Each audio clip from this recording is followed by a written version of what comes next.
नमस्कार मित्रांनो, स्वागत आहे तुमचं आत्ताच्या ब्रेकिंग न्यूजमध्ये. मित्रांनो, मराठा आरक्षणाच्या मागणीसाठी मुंबईच्या दिशेनं निघालेले मनोज जरांगे पाटील हे लोणावळा इथं पोहोचलेत.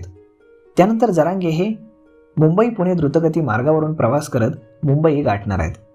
मात्र जरांगे यांची रॅली मुंबई पुणे द्रुतगती मार्गावर पोहोचण्यापूर्वीच पोलिसांकडून मोठा निर्णय घेण्यात आला आहे. कारण लोणावळा इथं मुंबई पुणे द्रुतगती मार्गाच्या प्रवेश आणि बाहेर पडण्याच्या दोन्ही मार्गांवरती पोलिसांचा कडक बंदोबस्त तैनात करण्यात आला आहे. जलद कृती दल आणि बॉम्ब निकामी पथकही तैनात करण्यात आली आहेत. त्यामुळे मनोज जरांगे यांच्यासह मराठा आंदोलकांना मुंबई पुणे द्रुतगती मार्गावरून परवानगी दिली जाणार नसल्याची चर्चा आहे. मनोज जरांगे यांच्या मुंबईकडे जाणाऱ्या मराठा आरक्षण रॅलीनुसार मराठा आरक्षण समर्थकांना मुंबई पुणे द्रुतगती मार्गानं मुंबईकडे जायचं आहे.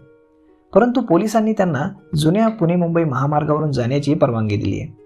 त्यामुळे नवीन पुणे मुंबई द्रुतगती मार्गावरती पोलिसांचा मोठा फौज फाटा तैनात करण्यात आला आहे.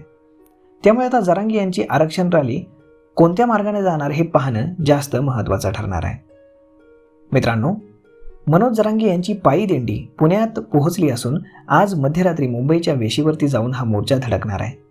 जरांगे यांच्या आंदोलनामुळे मुंबईमध्ये अभूतपूर्व परिस्थिती निर्माण होण्याची शक्यता लक्षात घेता सरकारकडून हालचाली सुरू झालेल्या आहेत.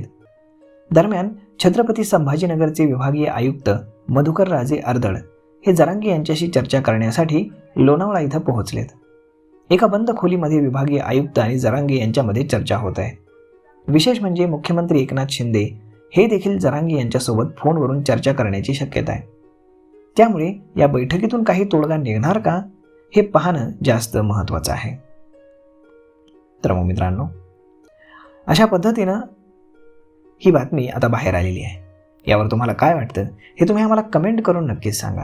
आणि जर हा व्हिडिओ तुम्हाला आवडला असेल तर आपल्या जवळच्या मित्रमंडळींसोबत देखील हा व्हिडिओ तुम्ही शेअर करायला विसरू नका.